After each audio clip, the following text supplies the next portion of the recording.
si Attorney Guanzon na-pronounce na tatakbong senator, may mga lumalapit na ba sa'yo na magpa-line up for your senatorial slate sa 2028?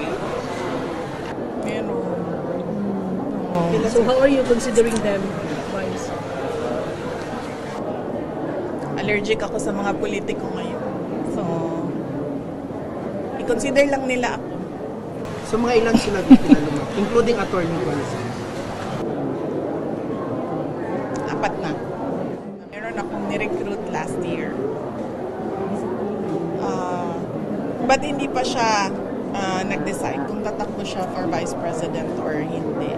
So, antayin na lang natin yung desisyon niya. Huwag na lang natin siya guluhin. Huwag na natin siya pangalanan kasi baka atakihin siya, sisirain yung pangalan niya. So, pabayaan natin siya mag-desisyon.